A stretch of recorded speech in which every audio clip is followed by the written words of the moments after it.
যদি ইমান মাফার থার্মোমিটার বাড়িত তাহলে বাংলাদেশ আর কেউ নিজের ইমানদার দাবি করত? দাবি করলেই বগলের নিচে ঢুকাই দিত থার্মোমিটার। ঠিক না বেটি? মনে করেন যদি থার্মোমিটার বাড়িত, তা আমি যে হুজুর আইসি কেন ওয়াশ করতাম, আমার আগে নিত রুমে নিয়ে হয়তো যে আগে চেকআপটা করে লই, আপনি বগলের নিচে আলগে দেন, তা আলগে দিতাম, কতক্ষণ টান দেওয়া বাইর করে হয়তো হুজুর ফয়েন তো একবারে জিরো, আপনার দেওয়া ওয়াজ হইতো না, বাড়ি যান গা। আমি গাড়ি গুছকার লই আবার বাড়ি যেতাম না। এলাকায় যদি কোনো ফির আসতো মুরিদ করবার লেগে, তো হয়তো ফির সাপ মুরিদ আমরা সবাই হবো, অসুবিধা নাই, আগে আপনার ইমানটা মাইপা লই। তো ইমাম সাহেবের বগলের নিচে দেখতেন থার্মোমিটার ঢুকাই দিত। যদি দেখতো লাল বাতি জ্বলে, ইমামের কাছে মুরিদ হইতো নি না দৌড়াই দিত।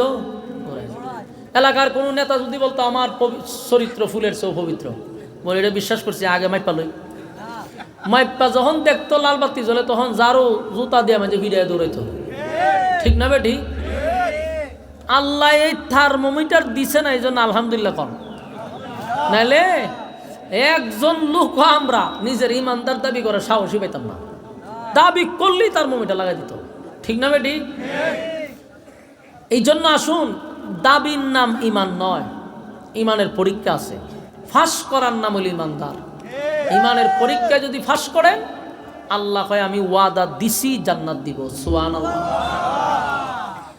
আমিনু কামা আমানান নাস, ঈমান আনো ওই মানুষদের মতো যারা ইমানের পরীক্ষায় পাস করছে। যেমন দেখেন, পৃথিবী বিখ্যাত বড় একজন জালেমের নাম হলো ফেরাউন। মানুষের ধৈরা ধৈরা প্যারাক মারত, যারা তারে খুদা মানত না ধৈরা প্যারাক মারত, এ নিজেরে খুদা দাবি করত।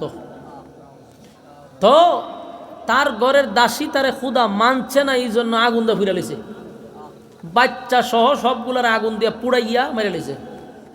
বুঝেন কত বড় জালেম। তো এটা আবার গর্বের সাথে গিয়া আসিয়ার সামনে দাঁড়ায় বলতেছে, আসিয়া মেরে লেছি। কি মারছ? যে আমার ঘরে যে দাসী কাজ করতো, হে বাচ্চা খাচ্ছা সবটি আগুন দিয়ে ফিরে লেছি।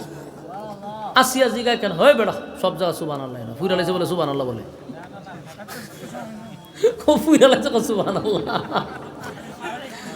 যাক, বেচারার ইয়ে কাজ করতেছে না, কোন জায়গা সুবহানাল্লাহ লাগাইতে পারে জানতেই তো, একজন ফিরে লেছে কেন সুবহানাল্লাহ হইব নি? আচ্ছা যাক। তো আপনি চিন্তা করেন ফেরাউন কত বড় জালেম, এটা গর্বের সহিত আসিয়ার কাছে বলতেছে, বউ দাসিরে মেরে লিছি তো কেন? আমারে খুদা মানে না, এই জন্য তারে তার বউ বাচ্চা সবকিছু আগুন ঘুরে লিছি। আসিয়া বলল যে সর্বনাশ, তুই তো একটা বড় জালেম। কারণ জালেমের কাজ হলো জুলুম করা। বলুন জালেমের কাজ কি? জুলুম। তুই যে নিজেরে খুদা দাবি করস, কোন অ্যাঙ্গেলে, কোন জায়গার থেকে? খুদা হওয়ার কোন যোগ্যতা তোর মধ্যে আছে? আসিয়ার বউ বলতেছে, কোন যোগ্যতা তোর মধ্যে নাই, তাহলে তুই কিসের থেকে খুদা দাবি করস? যিনি রব, তার জন্ম নাই, তার মৃত্যু নাই, তার খাওয়ান নাই, তার ঘুম নাই, সে জন্ম দেয় না, জন্ম নেয় না। ঠিক না বেটি? লাম ইয়ালিদ ওয়া লাম ইউলাদ। আল্লাহ বলেন আমি কারো কাছ থেকে জন্ম নেই না, জন্ম দেই না। ওয়ালাম ইয়াকুল লাহু কুফুয়ান আহাদ, আমার সমতুল্য সমকক্ষ কেউ নাই। সুবহানাল্লাহ। আল্লাহর কি ঘুম আছে? খাওয়ান আছে? ঘুমায়ও না, খাওয়ানো নাই। লা তাখুযুহু সিনাতু ওয়ালা নাওম,